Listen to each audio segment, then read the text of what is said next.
This episode is brought to you by Turnwheel. Imagine managing your entire tour with just a few clicks.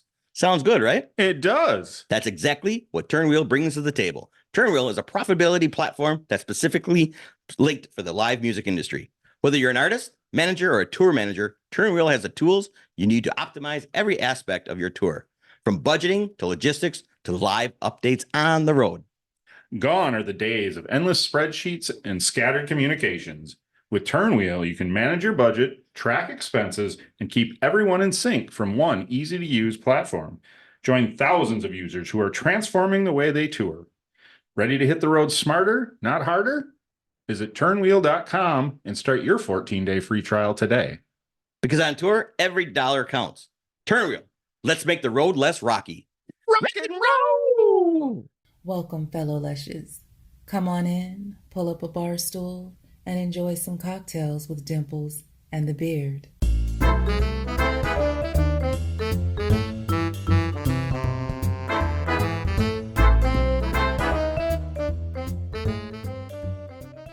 How much are we betting? 600,000? Sure. Okay. Nope, I'm giving myself a reminder of the... Well, I was just going to send you a picture of this page. Who fucked more? Thank you. Let me open that tavern. And no, I gotta... Kiss versus Motley Crue. Who fucked more? Speaking of that, it's now come to my attention that Motley Crue's not even hiding it anymore, that they're just ripping off Kiss all the way through. I don't want to do this. No, I don't want to. Look at their poster. That's literally Destroyer. Themselves in Destroyer. Album cover. Look at that. Here.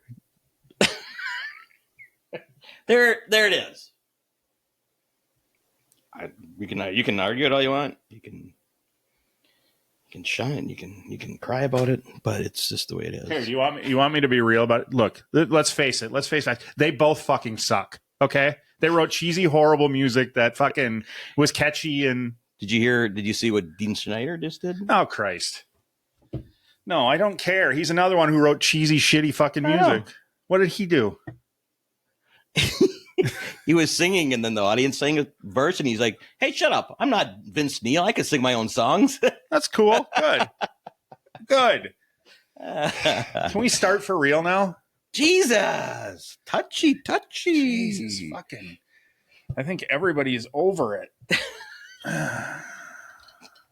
Welcome back. Really, I'm not. Another episode of Cocktails with Dimples and the Beard. You fucking suck the joy. This was the most joyous I've been to start an episode in a long time. Why did you bring up the question about who fucked more women? Because you just want Motley Crue to win. I don't care who wins. It was just a question. I think you're holding on to this a little too hard. I don't care. You're right. Motley Crue copied Kiss. I get it. Everybody copies everybody. We copied Two Bears, One Cave. So I guess we're Motley Crue. I wish we were as rich as Motley Crue. I wish we were as rich as Motley Crue. For copycats, they sure made a lot of money. They did. Good for them. Thanks, Kiss, for starting the whole world. Well, rock and roll wouldn't be a thing. They started Kiss. Rock and roll. They started horror movies. They started everything. Lunch boxes. They started Kiss tampons. They started, you started the whole world. Good job, guys. I got some. Can we talk about Spider now? We have Spider from Powerman 5000, movie making genius, coming on the podcast, and you want to talk about Gene Simmons and Vince Neil. I did not. I just wanted to talk about that. Gene Simmons and Vince Neil. The poster in your two of the worst musicians to ever walk the face of the earth. The picture as final. Ever walk the face of the earth. Well, I don't ever. Ever. No. Tears for Fears are the worst musicians ever. Just saying. It's always weird to me when you hate something. I never get because you fucking love everything. Yeah. So when you hate something, it's the weirdest thing. Yeah. and it's like it's just. I'm not saying Tears for Fears is great, but they're no worse than a lot of the than half the bands that came out in the 80s. Yeah, they're pretty much this. Well, hey, fuck, I lost. Yes. Thank you, Spider. Let's go. Subscribe, like. You'll want to fucking share this when we're getting done talking to this delightful, gorgeous man. let's never keep Pretty Man waiting. Oh, God. So without further ado, Spider. I think we should be good, too, because I think I can fuck with it in post. Yeah, you movie makers like to call it. in post. Yeah. Fix it in Fix it in post. post. Don't worry about it. Yeah. Yeah. Everything is fixable, right? Well, apparently not, because I'm reshooting a bunch of shit for the next movie. So we're up to. Oh, okay. Well, that's exciting.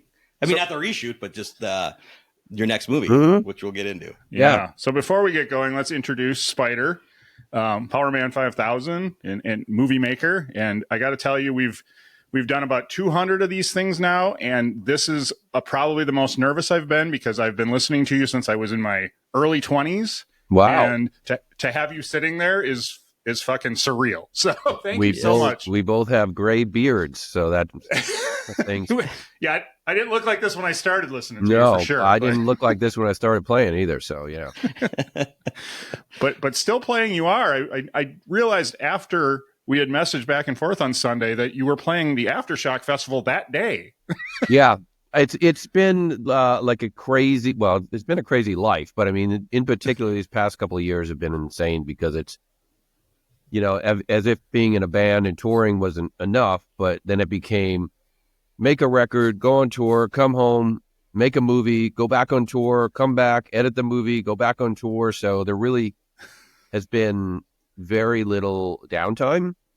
Sure. Whereas, you mentioned Aftershock. I mean, that was like, for me, was like a cool little vacation. I got to go and hang out with my band for a day and play a show. And yeah, it was like very little pressure. So cool to see a lot of those guys too, I'd imagine. I mean, there's so many bands that are at that festival that, I mean, you must know so many of those guys and have toured with them guys and played with those guys. Yeah, Great I mean, lineup. it's funny. It's what I've experienced with music is now is sort of replicating with movies. When I started wanting to be in a band, I worked at Tower Records and was stocking shelves of, all these bands that I listened to and admired. And then suddenly you get to meet them and share the stage with them and go on tour with a lot of them, and call some of them, your friends. And then the movie thing is sort of following the same path where now we're beginning to, we can put Heather Langenkamp in a movie after, I watched Nightmare on Elm Street when I was a kid. And so that's pretty exciting to now have those people come into your life and become friends of you. Yeah, when she appeared, that was a really nice surprise, and I'm like, I know, oh, that's awesome to be, Yeah, like you said. I mean that's part of the fun of doing this, and is to be able to, hopefully anyway, convince some people that you grew up loving and admiring to be part of the things that you do. The craziest one, I mean, we're jumping all over the place, but having Cher as a producer was about as weird as it gets and about as amazing as it gets, Yeah, and that's okay. As long as we're there, how does that happen? Thank you. Because I saw her introduce Little Bites at one of the festivals. Yeah. And I saw her say, I'm not even really a fan of horror movies, but I just love what these guys do so much that I wanted to be part of it. Yeah, I mean, it really was, I mean, there's many aspects to it, but I mean, Chaz, her son, was in a movie that we made called Bury the Bride, and he was a producer on that. And she just became kind of really interested in, this weird little thing that we're doing, these independent films that, you're Cher, so you might as well live on Mars. You know what I mean? It's like you're in an entirely different universe than the rest of us. But I think she found the whole process of what we were doing to be really fascinating. That we were putting these high quality movies out in, but seemingly, doing it with a handful of people and a low budget. And so she just sort of started asking more questions until she's asking what was next. And that's when we kind of told her about Little Bites. And she was like, I want to be a part of this. And so she came on as an executive producer. And, I didn't know if at that point it was going to be, a silent producer, just you guys have fun, just don't use my name. But she was all in, man. We got to use her name, and she came to the premiere, and she loved the film. And so it was pretty nerve-wracking screening it for her the first time at her house. Because you're sitting, Oh, wow. an Academy Award winner, and it's like, God, is she going to just walk out and tell me it's garbage? But she really loved it. And then when she saw it in a theater with a bunch of people, I think she really felt like how exciting it was. Yeah. So was she on the silent side, or was she at the movie set at any times, and did she give ideas? No, I mean, in terms of creativity, she knew the story. I believe we sent her the script, and so she got the general pitch of the idea, and she just let us do our thing, which was, I mean, I would have been happy to have her come down to the set, but it probably would have made everybody freak out, and we would have gotten nothing done that day. But no, maybe a little hard to do your thing in front of Cher. Yeah, I mean, look, I'm old enough to remember. I watched Sonny and Cher growing up. That was like right. a occurrence for our family. So, my sort of relationship as a fan has gone back that long. So it's still I still have to sort of pinch myself occasionally, like when I see the credits roll. Every time I watch it, I'm like, what? Like, that's insane. But yeah. Yeah. Well, and we talked about this in another one real quick, but about 10 years ago, I actually went and saw her live. Oh, wow. She, I mean, in her 70s, we just looked it up. She's 78, and it was, in her 60s, killed it. She was amazing. It's insane. I mean, she came out to the premiere, and, it's, I don't know anybody that age that can do what she does. And she seems so youthful and so vibrant, and, and it's incredibly impressive. I could only hope to be anywhere near that if I even make it to 78, Right. True. But speaking of your movie, I do want to put out there, as he does, that Little Bites blow me away. Really love the premise of it. Love the monster, and want to get into talking about him. But I love the movie. Oh, I appreciate that. I mean, it's great to hear. I mean, when you put a movie out, especially a movie like this, I mean, you sort of make this movie knowing that it's certainly not for everyone. But I mean, I was so confident in the, above all, the performances for me were so great, and to be surrounded by so many talented people just kind of made my job a lot easier. But yeah, I was really happy with, I've made a couple movies before that where I always had to, maybe preface a few things or apologize for, we only had this much time, but this movie, I feel like it's a movie I can just kind of put out there, love it, hate it, indifferent. I feel really confident about it. I think it's a really unique and a very personal story for me, being a parent. If anyone sees the movie will understand what it's about. Yeah. That's true, being a parent, yeah. Yeah. Well, and I loved it, and it wasn't exactly what I thought it was going to be from like reading the premise of the movie and seeing some of I thought it was more of just a monster movie, and it turns out it's a movie. There's a lot of meaning to it, and when I watched it, and I've been curious to ask you this since I watched it, I felt like it was a metaphor for drug addiction, and that the monster was basically, I don't know if Mindy was the character that had a drug problem or she, but I felt like it was a metaphor for drug addiction. I'm curious if there was anything to that. It's funny that I've heard that a lot. I mean, and I think that's what's really cool about this movie is, for me, it all started with being a metaphor for the being a parent and the threats that the world present when you're trying to raise this person that you would do anything for, and the incredible highs and lows that come with that, the insecurities and the failures. So for me, that was the starting point. But since the movie's come out, it's kind of exciting because I had heard, I've heard that a lot about people relating to it on that level. I've heard at the premiere, we were walking out and this girl came up to me in tears talking about how she had just gotten out of an abusive relationship, and she related to it on that level. Sure. Had people that really relate to the sort of abusive mother, character, and that it's sort of like about breaking generational abuse. So it's kind of exciting to me. It's like when you're a kid in high school and you have to read a book and your teacher tells you all these different meanings in it, and you wonder if the author ever had any of those meanings in mind, but people find them in there. So I can see all those things in the script now, but I didn't necessarily, put them in there for my perspective. Okay. So what you're saying, your daughter and your children, like you said, as me, do anything for them. So you took it to the extreme, you know. Well, like I mean, I think we have this creature Agyar in the movie. If anyone hasn't seen it yet, it's I really wanted to try to create a really unique space in the monster world. I think we're all familiar with the Michael Myers and the Jasons of the world, the sort of masked, silent, ghost-like killer, and then we've got the sort of what Freddy Krueger became, and Chucky, the sort of wisecracking, almost comedic.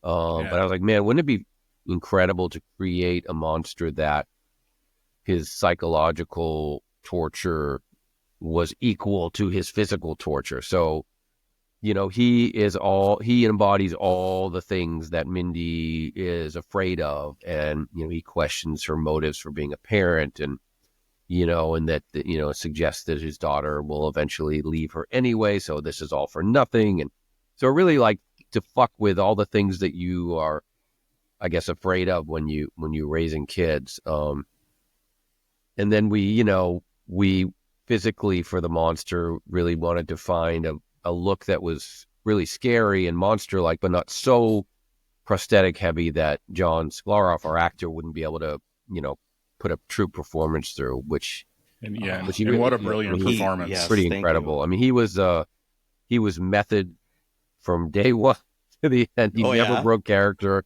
Even at lunch, he was still talking in that accent, to the fact where the crew didn't even know until we wrapped the movie that he was from New York. You're not British, what? So he had this. Wow. Yeah. That's crazy. Yeah, it is a brilliant performance. He is so good in his cadence and his tone. And it's so, we tried a lot of different things with that, and we landed on this sort of what I call a theater accent, which is just this pompous, as if, he has a sense of being so much better than Mindy and more intelligent there. So it's not quite a British accent, but it's not, it's sort of like just this very put on, pompous. That's perfect. Pompous. That's perfect for after seeing it. Yep. Absolutely. But the look of the monster from when you were writing the script to on film, how much did the makeup or the prosthetics change in your vision? Well, I knew, I was trying to think of any reference points that would be sort of monstrous, but still sort of human. And I guess, Nosferatu was sort of a starting point. We tried the first test makeup on me, and it just looked awful. We didn't do any, like at first I was like, maybe we can get away with no prosthetics and just do makeup. But my face was not right for that. Our actor, John, has a much more interesting face, so he didn't really need as much prosthetic, but we kind of dialed it in pretty quickly once we knew we wanted it. It was more the performance and the accent that took more work. Okay. Oh, okay. Which, I mean, listening to him see your dialogue, that must have been amazing to just listen to. I mean, that's honestly one of the most fun things about making a movie. Not only him, but all the actors or any actors. And when you write a script, and it's a pretty solitary process, right? It's just you and your computer, and you're always hearing the dialogue in a certain way in your own head, certain rhythm, certain cadence, and then somebody takes it and does it in an entirely different way and elevates it, makes it better. It's really exciting. It's like that's where there are times when you're. It's like, oh, you feel, like everyone suffers from imposter syndrome, I guess, a little bit, and then you finally get on set and you have a talented actor, and the lighting's right, and you frame up that first shot, and you finally can like breathe. That it feels like you're actually making a real movie, Yeah, and not just ending. Were there any times through all of your movies that the actor took it and went one way, and you're like, it's good, but no, I really want you to do it this way because that's the way I wrote it? Yeah, I mean, sometimes. I mean, I usually, the process is generally you try to have a lot of those discussions before you start filming, so you don't run into, and I'll also make it clear that there are certain things that I don't want to stray from the script. Like, this has to be exactly as it is on the page. And then there are other things you're like, as long as you get the intent, you can play around with the dialogue a little bit, make it feel more natural to you. But yeah, I think a lot of those discussions happen before. Yeah, I would never want to. I mean, I've heard horror stories with other directors and stuff getting on set and like just having your actors just shut everything down because there's a discrepancy of how you want to do it. With the budget that you had, how many takes are you doing for some of the, are you doing more than 1 or 2 takes for most of these scenes? I mean, most of the time it's super fast because we don't have a lot of time. And this whole movie we shot in 12 days, which is incredibly fast. And that's another reason why you want to hire the right people, the right actors that are prepared, and not show up not knowing their lines.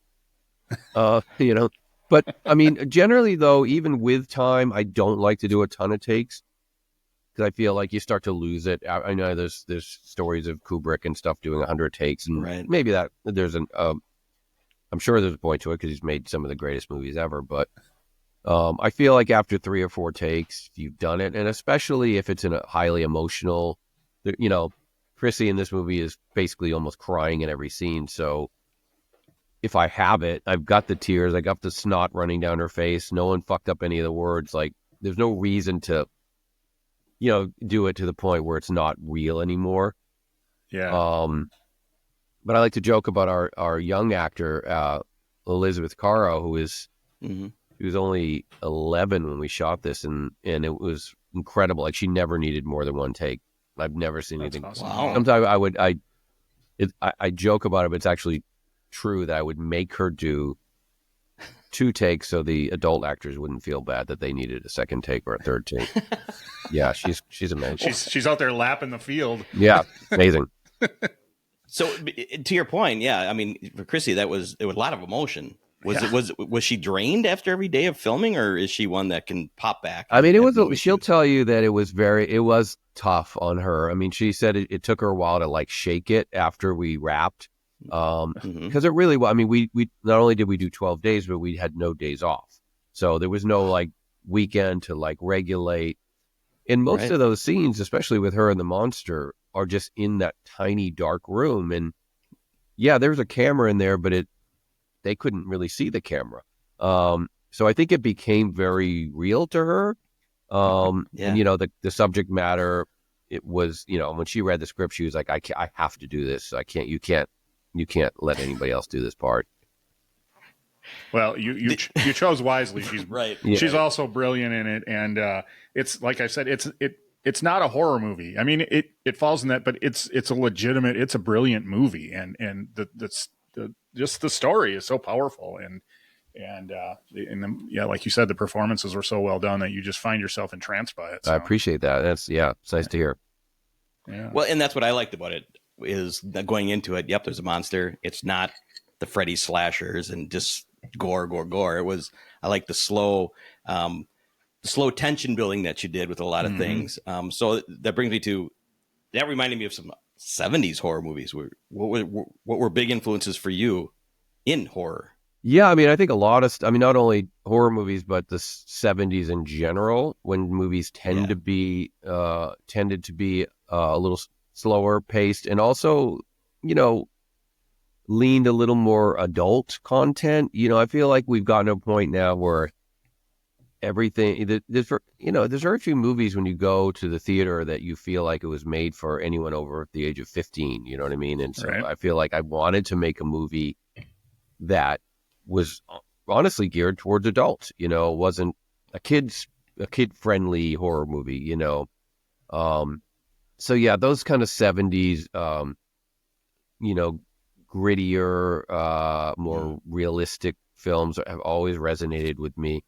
And also there was also a friend of mine said that this reminded him of those when you were a kid and you'd watch some weird made for television 70s show, that whether like Trilogy of Terror or something like that, where you just like, you didn't quite understand it, but it scared the shit out of you, because it's so odd. So a lot of that stuff comes into play with me too. I love that show Night Gallery, which was sort of like the the horror version of Twilight Zone, and I remember being really afraid of that as a kid, just because I thought I didn't really. There's nothing better than not quite understanding something to scare you, and I feel like this movie could feel like that to maybe a younger audience, where they maybe not quite grasping all the concepts, but it's just off-putting enough to scare them. Yeah. Yeah. It's still going to give you the creeps. Yeah. It gave me the creeps, and I've been watching horror forever. Yeah. Oh, you got? And I'll never hear a bell ring the same again. Yeah, right. Like- That bell, it's so demeaning. Just like having someone ring up. I love how you're just like you were talking about the tension, and that's part of it is some of the scenes where she's doing just very natural things, making dinner in the microwave or whatever, and you're just waiting for it because you know it's about to come, but you don't know when. And Yeah. you're like, God, I feel so bad for this. And then You do feel bad for her. Yeah. And I'm like such an asshole. I'm like, making her eat, gross microwave noodles for as long as possible before I ring the bell. Because every time you hear the bell, it's just literally me off camera ringing the bell. Okay. Just watching and knowing I should ring it here. Like I'm going to wait another 20 seconds just to make it that much more uncomfortable. Well, I love that. Oh, nice. I think a lot of horror movie makers would have rang the bell too soon. Yeah, because like you said, you're Some may allowing. say I the burn, waited you're too allowing. long to ring the bell, but I don't know. I agree with you guys. Oh no! Yeah. I loved it. Yeah. No, I agree 100%. And again, I can't wait for it to watch it again. Actually. Oh, nice. Yeah. So we can't talk a lot about it because we don't want to give too much away, right? We're not going to be spoilers and give it away, but we have other movies that we can talk about because we've watched both of your other movies, Allegoria and Bury the Bride, and we liked them both. And Before we get into it, though, how did you get Heather and Barbara and also Barbara Crampton? right. Yeah. Come on, she's a legend. And Bonnie Aarons, who's the nun, Oh, sure. it's funny. This horror community is very kind of tight knit, honestly, and very supportive of each other. And Barbara Crampton certainly is. She's kind of like we always like the center of all of our universes out here. She's always putting together like these social events at her house, and so we've met. But I think it had started with Bonnie. I think Bonnie was in a movie called Frank, which Chrissy wrote and directed years ago, and they became great friends. And Bonnie was friends with Barbara, and Barbara was friends with Heather, and so you just everyone just kind of wants to be involved in these things and wants to help each other out, and it's just become a great like resource of community for us making these movies. But the Heather Langenkamp one was exciting because I hadn't met Heather previously, and when she agreed to do it, it was very exciting. And then came over the house, and we were kind of rehearsing some different ideas, and I don't think either one of us thought we nailed it or we knew quite what we were doing with that part until we actually shot it that day. And she came at it with such like a warmth, you know what I mean, that you desperately needed in this movie, because the movie is pretty dark and pretty heavy. And suddenly, finally, there's somebody that gives poor Mindy some hope, Yeah. And she had such an affection for it. And she just said, I was just looking at Chrissy and she just looked so fucking sad that I couldn't help but, so it was all natural. That's a true actress right there. Sorry, I didn't mean to cut it off, but that's all right. That's really all right. wanted to talk about Barbara because I've loved her since I was in high school. Right? Yeah, she's a legend. Oh, everybody loves Barbara. My drummer in Powerman is he's like, oh, I had such a big crush on her when I was a kid. He finally got to meet her. He was very excited. So. Oh, yeah. That is cool. And she still looks gorgeous. Looks I mean, great. she's still beautiful. Like she has aged very, very well. So I just I just watched the movie. Or I just bought it. Flesh. Oh shoot, she was in with Heather Graham. Suitable Flesh. Suitable Flesh. Yeah, that was another freaky one, but she killed it in that one too. Yeah. Mm-hmm. So I love that she's around a lot more now. Well, she took a break from acting. I mean, she was, she raised her kids and took a break, and then she just, I forget what movie it was. I think it was You're Next or something, and they reached out to her to be in it, and after that, it just she's always working now. She's in a million things. Yeah, awesome. And you were, yeah, like you were saying, it is a community. When we watch these movies and see these movies, you see the same group of actors and directors and stuff over and over again. So it's kind of cool that you guys got that little circle of independent horror filmmakers that kind of bond together and do these things. Yeah, it's great because everybody is you know, like I said, everyone's really supportive. Like, you know, I'm actually, after we wrap this, I'm gonna go watch a screening of a friend's movie, and then they'll come to see ours, and you know, we have a handful of people will bring over and watch an early edit and give notes, and so I think it's just it's been and that's what I want. You know, some people kind of live on an island and don't want that, but I like this idea of having like a little group of filmmakers and actors and effects people that all feel like they're connected, you know, and we can all help each other to grow and succeed.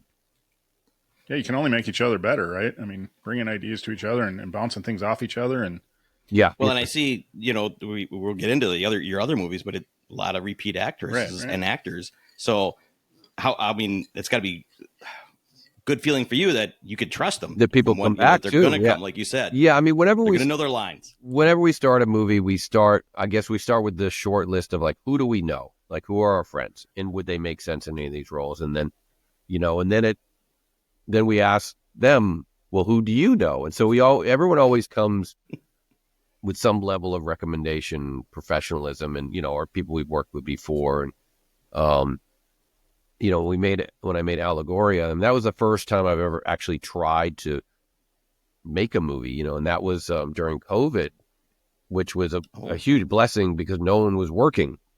So I knew I could call up my actor friends and they wouldn't be doing anything. So they had no excuse but to help me out on my little weird film, which also was funded by COVID. Thank you very much, U.S. government. You know, I got my COVID relief check. I was like, well, I could just spend this on nothing, or so I made a movie. You know, I took, that movie is so low budget. I took $30,000 of my own money, shot it in 5 days. And then, you know, it just kind of, I knew it was going to be very, you know, punk rock. It's like when you make a record, when you know, you don't have any money and you make a record at your buddy's studio in a weekend, and, you know, it may be a little rough around the edges, but you have to start somewhere. Right. And so that was, for me, it was just sort of like planting the flag of like, okay, now I've made something. And we can move on to the next and the next. And, you know, the goal is always to make each movie higher quality, a little bit better. You learn from your mistakes and you keep going. Whereas, you know, now with Little Bites and the next one, Big Baby, I feel like I've really kind of figured this all out, you know? Yeah. I'm very, very excited for Big Baby. Obviously, we got a little preview of it in Allegoria, so I'm very excited to see where you go with it. Well, I got to tell you, it's nothing like that. But yeah, and so well, I mean, it is, but it's not silly like that. So yeah, I mean, I'm sure that was over the top. 10 people have seen Right. Allegoria, so we'll explain. So in Allegoria, there is a sort of a movie within a movie, and these two girls are watching this, you know, what's supposed to be sort of like this really horrible 80s slasher called Big Baby, about this giant guy in a baby mat runs around going, wah, and killing girls. But I can't tell you the amount of times after Allegoria came out that everyone's like, you got to make the fucking Big Baby movie. You got to make a Big Baby movie. And I was like, that's ridiculous. Like, there's the stupidest thing I've ever. But then I was like, maybe there's a way to, you know. So I was like, oh, I'm going to make a Big Baby movie. And so because I'm always a little bit jealous of people who make slasher movies because they're so fun and you get to create this crazy character, and, you know, it can be sort of like a franchisable thing. And so that's kind of what the Big Baby movie is. It's about a screenwriter who doesn't want to make a slasher movie, but his girlfriend convinces him that he should. And that movie is Big Baby. But of course, horrible things happen and characters start to come to life, and Big Baby starts to infiltrate his life. And so it's not comical really at all. It's actually quite terrifying because we redesigned Big Baby to be really scary looking. So I'm Nice. super excited. We already wrapped. We have the first edit done, but wow. but we're gonna go back and amp up some of the Big Baby carnage. So I'm excited to do that this next couple months. What fun. What fun to be able to say the sentence. No We're going to be able to kidding. go and ramp up Big Baby's carnage. More blood. So with Allegoria, which story came first? Because I actually, when he walked in, I was rewatching the ending of it. Yeah. That last scene, but I love that movie as well. Oh, thanks. So I really like that movie too. I mean, I know, it's such a, it was just such a, just the fact that I was able to pull it off. I mean, it was like I said, it was no time, no budget, probably a total of 4 or 5 people that worked on it. But it started out with the first story. I mean, it's sort of an anthology kind of film. So the first story was the acting coach. I just shot that as a standalone short. And then, I did it and I was like, oh, that was fun. But then I'm like, well, what do I do with this? It's a short film. It played in a couple of festivals, but it felt really like, there's no payoff. So it was actually Chrissy who suggested, well, why don't you figure out a way to turn this into a feature?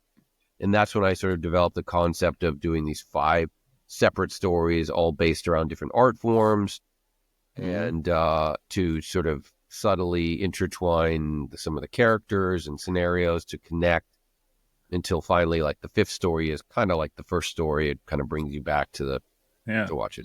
But yeah, so yeah, after I made that one short, I was just like, I got to figure out a way to make this an actual sort of feature. So you kind of wrote it in order, huh? Yeah, I think it ended up being written in order. But It's like you sort of reverse Frankenstein how to make these pieces fit, And even the story about the screenwriter where his creation comes to life is sort of became in part a inspiration for Big Baby too. It sort of has that kind of a through line in it. So I kind of like this idea of that all these movies exist in the same universe. You know what I mean? That they all in some way connect, which is kind of exciting to figure that out.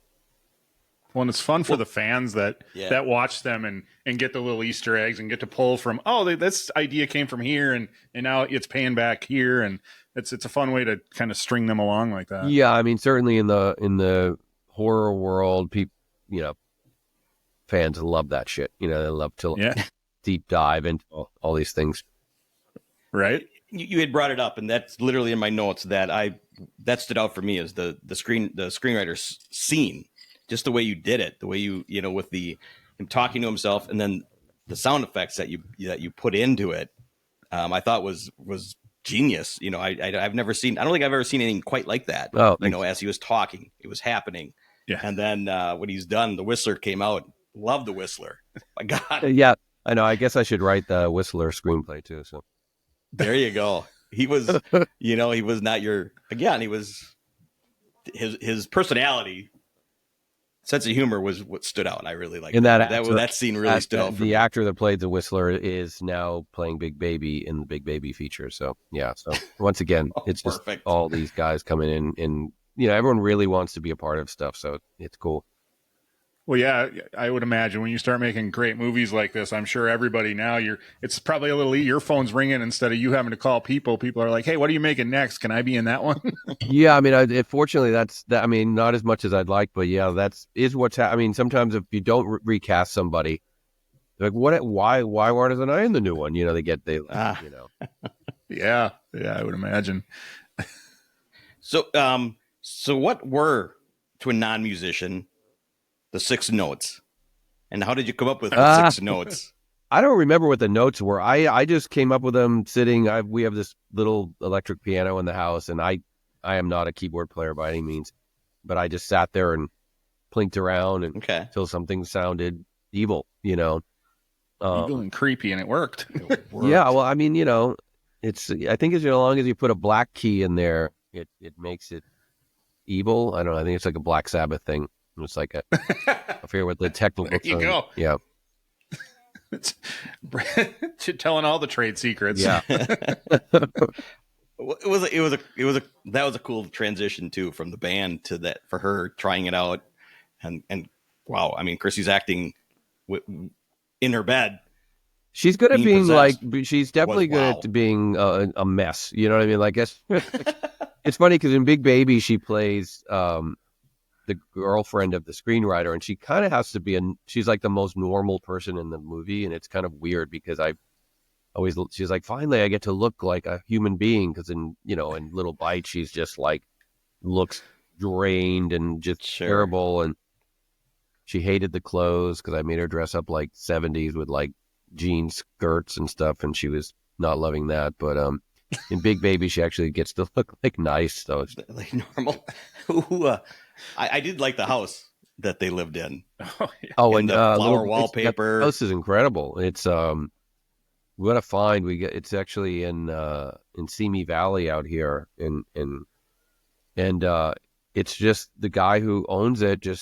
He basically built it. It started out as quite, I guess, like a normal sort of modest house, and he just is continually building and building onto this house and turned it into this crazy, unique structure that no matter where you put the camera, it looked great. So with all that wood and stained glass, and there was a there wasn't a TV in there, and so it was great because it created this sort of timelessness to the surroundings. Well, how do you stumble upon it? Did you know the person that owned the house, or was it like a scouting location? Yeah, I mean, there's like different scouting, websites and like that. And you just got to deep dive. You just look and look and look until you finally find, and then you got to go and you hope the person who owns it is cool, and they let you, splatter blood on the walls or whatever you're going to do. And, always have to explain what kind of movie you're making. I would imagine. Yeah. We're not busting down the walls, but right. They usually just specify like no porn. It's like, okay, no porn. We're not doing porn. Oh, all right, fine. And well, then I gotta houses, go. there's definitely some houses that's absolutely what they specialize in for sure. But that's their thing. Yeah. Right, yeah. And then that leads up to Chrissy's speech, which I'm assuming you wrote. Which, I mean, she did an amazing job, and the way she presented it. And I heard one take and you were done. Which one are we talking true? The in Allegoria or in Allegoria? I'm sorry. Oh yeah, the ending after the music. Yeah, I mean that was when Hope went to the door. Yeah, that was a moment I was like the most excited about, and we had talked a lot about that, but we didn't rehearse it because I wanted to, I just showed her some scenes from other movies, just they weren't even like that, but just to kind of give you a sense of uncomfortableness. And she just like stepped into it, and it was crazy. I mean, it was such a weird, unnerving, with some slight comedic relief when we turn to Hope and she's like completely baffled by what's going on with her roommate. But it's funny, we edited the movies at home, and so at the time our daughter was, I think, 2 when we made that movie, and she memorized the speech, which is pretty great to me. A 2-year-old saying like, "Death needs more death." I think she does it on the Blu-ray extra content. Yes. I think she's on there doing it. Yeah, it's pretty funny. She does, and I saw it, and it's adorable because of the squeak in her voice, and she says it a lot faster. She kind of races through it. Yeah, but it's super cute. It is on there, and I'm like, wow, look at her go. She's 5 now, and she is a horror movie fanatic, and she has seen, not just. I mean, it started with like her being on set and seeing all this stuff and not being scared by it and thinking it was really fun. And then she got hooked on Freddy versus Jason. That was like her favorite movie for a while. And then Zombieland was another one. But then we'll watch some like kind of like art house horror, like Oddity, and she just loves it. I'm like, what, do you like this? Like, this is crazy. You're 5, but she just loves it.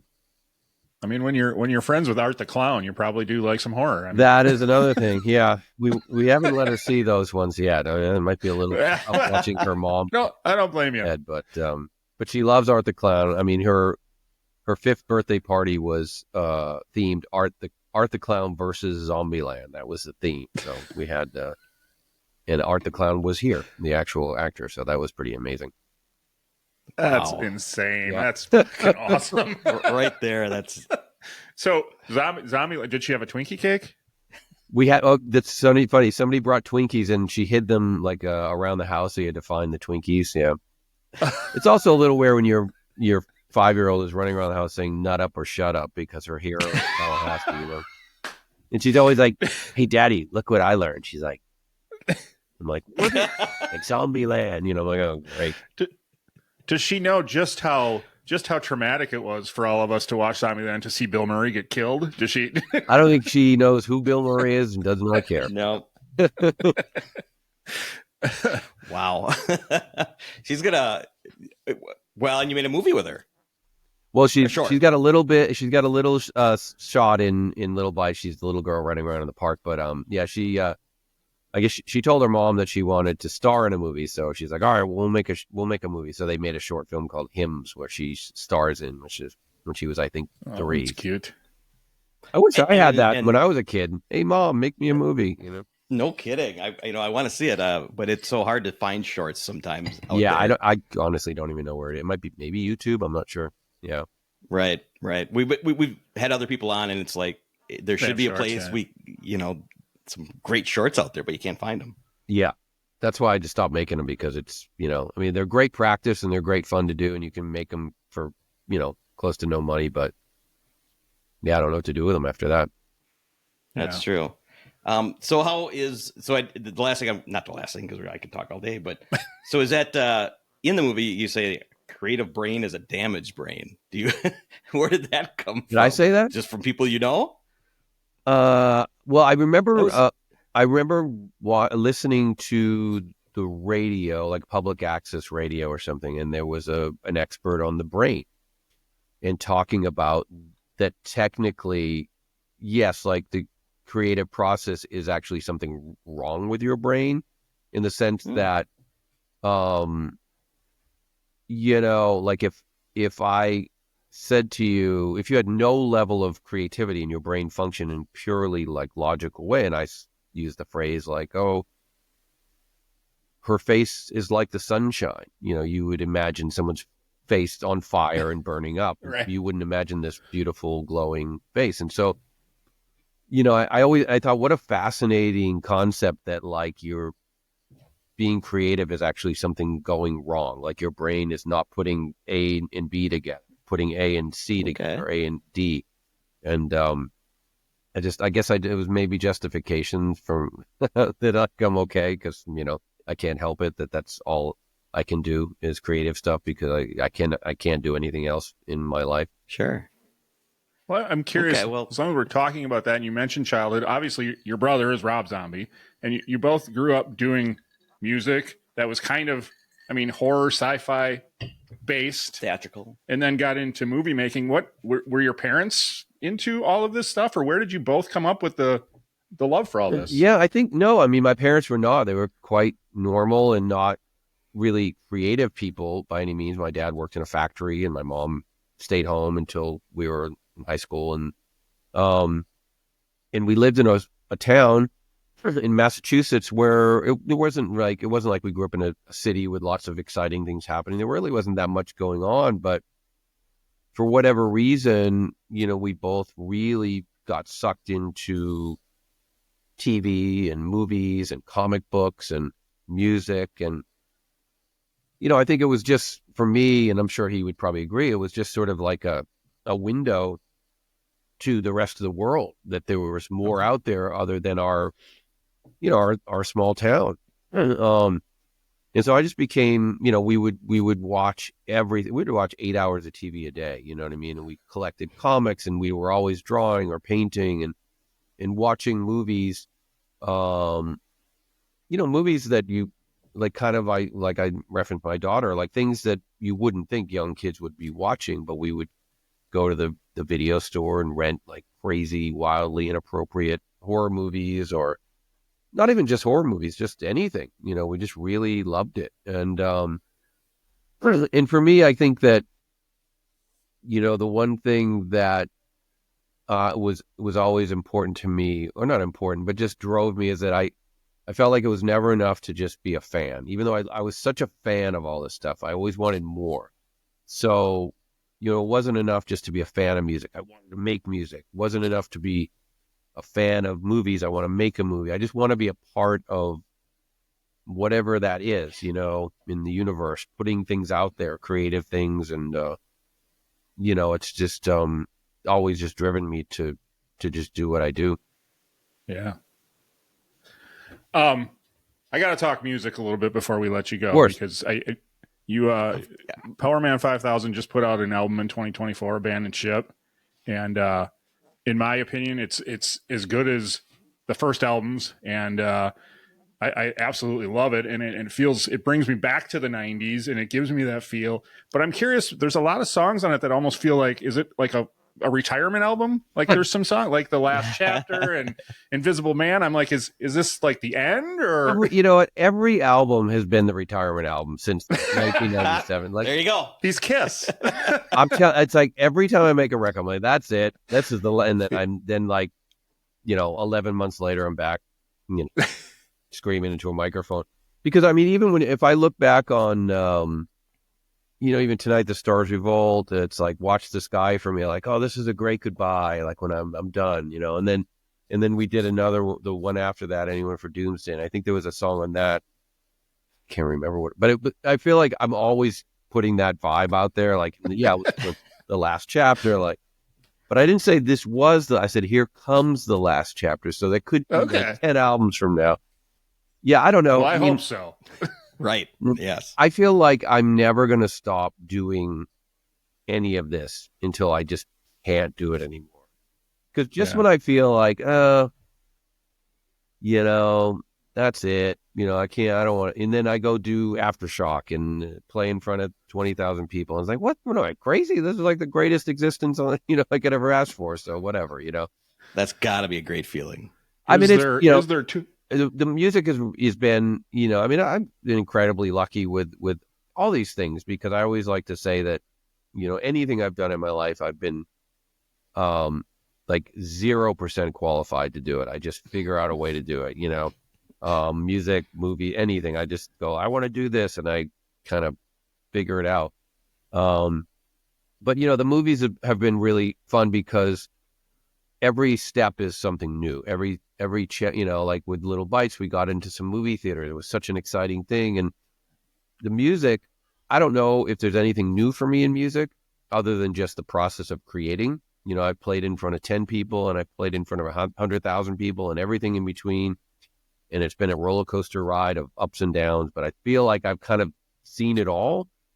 But it's still, you know, it's still such a fun thing to do. And I really enjoy the time with the guys in my band and my crew and stuff. So, I mean, we're going back on the road next year, so we're still doing. Okay, that was excellent. You answered my question, because I kicked myself. When we were doing some research for this whole thing, I realized that you guys were in Green Bay, Wisconsin, which is a half hour from us, like last March, and I didn't know it happened. So the next time you're in Wisconsin, I'm gonna make sure I get there. So I will let you know for sure. Thank you. Yes, I'm. You know, it's one of these things. I know you guys hate it when you're like, when are you guys coming to our place? And you're like, we were just there like a month ago. I mean, that is an ongoing joke for any band. Is you put you know, you've got your tour dates on Facebook, on Instagram, on Twitter, you know, everywhere. Bands in town, and you play in Phoenix, and the next day, like, when are you coming to Phoenix, bro? You know, it's like every single. We're just Yep. We talk to enough comedians who say the same thing too. So but I also have to talk about the all cover album, because I just love what you did with some of the songs on there. Yeah. And I just, is there any thought of another album of covers like that? Because I like how you take them and make them your own, and it's not just you turn them into this industrial rock type music, but it's all like covers of like pop new wave stuff from the 80s. And it's funny, that album, that Copies, Clones, and Replicants, I did it because I was like, well, this will be fucking easy, because I don't have to write a song. Like, this will just go, and then we end up like reinventing it ended up being more work than like making an original album. So, but it was really fun, and I definitely was happy with the way a lot of those things came out. and I'm always hearing songs and thinking about like, oh, this would be a great cover tune, you know, but it's more work than you think it would be. And then you're also dealing with like these amazing songs, and you don't want to just fuck it up and make a shitty version of it. And so, but maybe someday, I mean, I'm sure we'll do more cover tunes at some point because it is kind of fun. So, there weren't any leftovers that are sitting around that you just didn't make the record. There might be, but I don't remember what they were. Yeah, Sure. I liked on that one. I really liked the Electric Avenue. We did that Eddie Grant song, and I thought I had a 45 of that when I was a kid. Yeah. So. Space Oddity I thought came out pretty cool. And that was like, that's one you don't want to fuck up because David Bowie. Well, I love the Clash version, the Clash song too. Yeah, that one I really loved how you did that. I'm a massive Clash fan, and I'm like, well, if we're gonna do this, we've got to do it in a way that is so different. We almost did this like super mellow, almost melancholy version of Should I Stay or Should I Go? It was almost Depeche Mode like is what when I was listening to it, I was like, yeah, that's kind of a little Depeche Mode in there. I mean, I was growing up as I was a big punk rock kid, but I also loved, like new wave and stuff. So all that stuff, growing up listening to Devo and all that stuff, I love that sort of 80s vibe. Oh, yeah. Well, and you mentioned David Bowie. I mean, when you write a song about David Bowie, you must love him. He's the best. I mean, it's like, I love him if there's too. one person that sort of like exemplifies all great things in being creative, it's got to be Bowie, right? Yeah. Right. I mean, especially in his later years, he was always experimenting and changing, even in his younger years. I mean, and he's one of those guys that, if you go back and you kind of deep dive on old interviews and stuff, it's amazing how ahead of his time he was, just not only his music, but in the way he thought about, the business and social issues and a lot of things. So it's a pretty incredible person. Yeah. Nice. Yeah. He was one of my top favorites. So I love that song and the tribute to him, Yeah. David fucking Bowie. So I did want to touch on one back to movies, not to get away from music because I love it. Sure. But have you ever thought about, or if you had to make a non-horror movie, would you ever do that? And do you have anything in mind? I mean, I definitely, I don't feel like locked into horror movies, but I do think that I don't feel like I would ever really want to make a like normal quote unquote movie, a cop drama I feel like what makes these movies so much fun for me is that element of weirdness, of super, like I'm a big science fiction fan. I like that idea of taking a grounded idea like in Little Bites, parenthood and protecting a child, and then infusing it with a monster. I feel like it's the most exciting way to tell stories. It's kind of like the Twilight Zone. They would take relevant social issues and replicate these ideas with weird, fantastical situations. So I feel like no matter what I would do, it would probably have an element of that in it, Sure. Yeah, I'd be like, I'm thinking like David Cronenberg, something normal, not horror, not a monster, but it's odd, it's strange. It's like, I just don't, I think I would get bored if I was just making a straight drama. No, I wouldn't say I would be bored, but like, it's just right now in my life, I like and that's why making horror movies is so much fun, is because you get to deal with all elements of movie making. You can have great performances and have dramatic moments, but then you can do things that are really scary, and you can work in special effects, and you can, it's a cool, there's very few genres that you get to do all those things, Yeah, absolutely. You ever going to get in front of the camera? Oh God, I would be so terrible at acting. I think if I could put on a mask or something and because that's more in line with, performing on stage in a band, it's much like heightened, it's not like a grounded, realistic thing. I have great, incredible respect for actors because I don't know how they fucking do it. It's one thing to be over the top, but if you ever ask me to sit down, like, here's the scene, you're going to have coffee with somebody, you're going to talk about, I'd be so terrible at it. Just the worst. Yeah. It's so, you have to just, I don't know how they do it. It blows me away every time when a talented actor just can feel so natural in these situations. I'm too like, Well, you're definitely surrounded by some great ones. yeah, I'm too self-aware of like, you know what I mean? I just don't know if I could do it. I have like fantasies of trying it, but I probably would just be terrible. Okay. Well, You could just be never like, know. like Stephen King, just be like a little bit part in all the movies. Just the Exactly. one guy. Just walk on and deliver one line terribly and then just walk off. Yeah. Yeah, there you go. There you go. Well, thank you so much. I don't know. Do you have? I got another. I got so much. Well, you know, it's we can do unbelievable. My part brain two. is just going crazy. Let's do What's part that? 2, you know? When We are- yeah. when Big Baby's ready to go, we'll do this again. We'll have so many more things to talk about. I would love it. Oh, Absolutely. Obviously, anytime you want to come on, we would be more than happy to talk with you. Yeah, this was awesome. I'm so glad we were able to pull this together. And Oh. I do have to ask you one question. Did you finish the guitar? Because we've had John Sosis on, and I got into. Did you finish the guitar? No. I brought it home and gave it to my son. I'm like, here, you do it. And he hasn't made it either. So I'm like, yeah. I spent so many years dealing with Legos with my 2 sons. I'm like, I cannot make and I mean, that's such a brilliant idea that Sosis had. It is. He's like, It is. wants you to build and have a conversation. No, I don't know if anyone's ever put more than 3 pieces together on a Lego set there. Yeah. he has, but nobody else. None of the guests have. No, I don't even think I'd got. I think whatever I did also was completely wrong. At a certain point, like, just putting pieces together to make it seem like I wasn't a complete idiot. That's true. As long as you just start building something, Yeah, and he doesn't no. rat you out. Perfect. Well, thank you very much. Enjoy the rest of your night. Yeah, thank you Can't guys. thank you enough. Appreciate it. Thank you for listening. The tavern is closed for now, but we'd love to have you back for more fun next time. Seriously, though, get your asses out of here.